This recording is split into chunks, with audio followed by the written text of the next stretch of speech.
নমস্কার বন্ধুরা, কেমন আছেন সবাই? মমস কিচেনে আপনাদের স্বাগত জানাই। আজকে আমি কুমড়ো আর উচ্ছে ভাজা করব। কিভাবে আমি কুমড়ো দিয়ে উচ্ছে ভাজা বাড়িতে বানাই সেটাই আপনাদের সাথে শেয়ার করব। তাহলে চলুন ভিডিওটা বানিয়ে ফেলি। কুমড়োগুলোকে আমি এরকম ছোট ছোট টুকরো করে কেটে নিয়েছি। নিয়েছি কাঁচা লঙ্কা আর উচ্ছেগুলোকে আমি এই ছোট ছোট টুকরো করে কেটে নিয়েছি। কেটে ধুয়ে ভালো করে জল ঝরিয়ে রেখেছি। এবারে কড়াই গরম বসিয়ে কড়াইয়ের মধ্যে আমি সামান্য পরিমাণে সাদা তেল দিয়ে দিলাম। তেলটা গরম হতে দিলাম। তেলটা গরম হোক।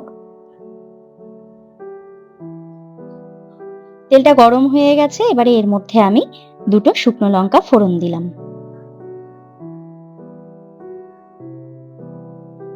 শুকনো লঙ্কাগুলো একটু বেশ ভালো করে ভেজে নেব আমি।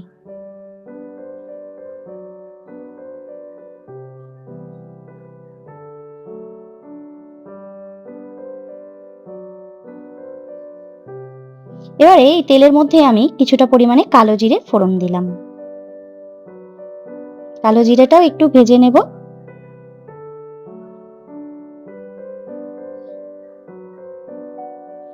এবারে কালো জিরে আর শুকনো লঙ্কা ভাজা হয়ে গেলে আমি এর মধ্যে ধুয়ে রাখা উচ্ছেগুলো দিয়ে দিচ্ছি। উচ্ছেগুলোকে দিয়ে আমি বেশ ভালো করে লাল করে ভেজে নেব।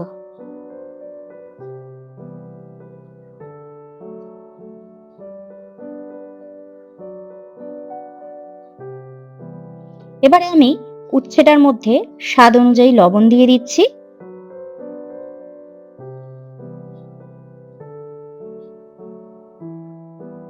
এবং সামান্য পরিমাণে হলুদ দিয়ে দিচ্ছি। আমরা যেভাবে উচ্ছে ভাজা খাই আমি ঠিক সেইভাবেই উচ্ছেটাকে ভেজে নিচ্ছি।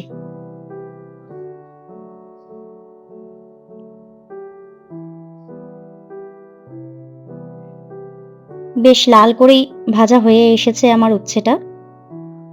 এরকম বেশ লাল লাল করে উচ্ছেটাকে ভেজে নিতে হবে।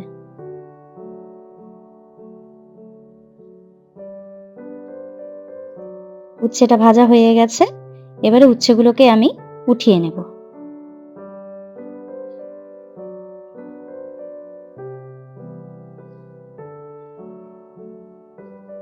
এইবারে ওই তেলের মধ্যেই আমি কেটে ধুয়ে রাখা কুমড়োগুলোকে দিয়ে দিচ্ছি। দিয়ে একটু ভালো করে ভেজে নিতে হবে এই কুমড়োটাকেও। শুধু উচ্ছে খেতে গেলে বেশ তিতো লাগে, সেই কারণে এই কুমড়োটা দিয়ে উচ্ছেটা ভাজলে বেশ খেতেও সুন্দর স্বাদ লাগে। তেতো ভাবটাও অতটা থাকে না। কুমড়ো যেহেতু একটু মিষ্টি, সেই কারণে বেশ মিষ্টি মিষ্টি লাগে। এবারে কুমড়োটা বেশ কিছুটা ভাজার পরে আমি এর মধ্যে হলুদ দিয়ে দিচ্ছি এবং সামান্য পরিমাণে লবণ দিয়ে দিচ্ছি। যেহেতু আগে থেকেই আমার উচ্ছেটার মধ্যে লবণ দেয়া ছিল, সেই কারণে আমি সামান্য পরিমাণে লবণ দিলাম। আর যে কাঁচা লঙ্কাগুলো আমি কেটে রেখেছিলাম সেই কাঁচা লঙ্কাগুলো আমি এর মধ্যে মিশিয়ে নিচ্ছি। কুমড়োটা এখনো সেদ্ধ হয়নি, সেই কারণে কুমড়োটাকে এখনো বেশ কিছুক্ষণ ভাজতে হবে।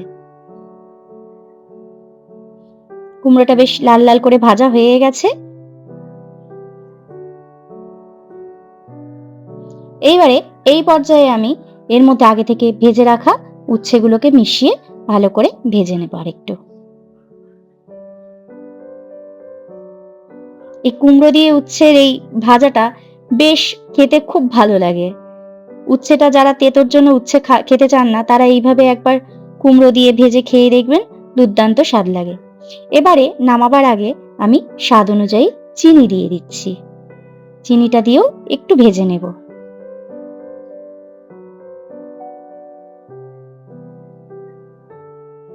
গরম ভাত দিয়ে এই রেসিপিটা একবার খেয়ে দেখবেন, খুব ভালো লাগবে।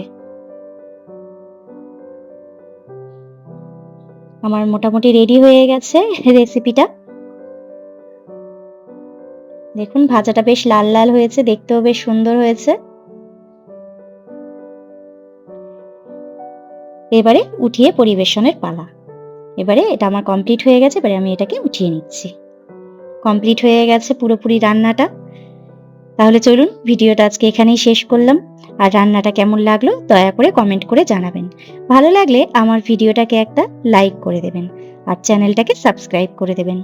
সবাই ভালো থাকবেন, সুস্থ থাকবেন। দেখা হবে পরের একটা রান্নার ভিডিওতে।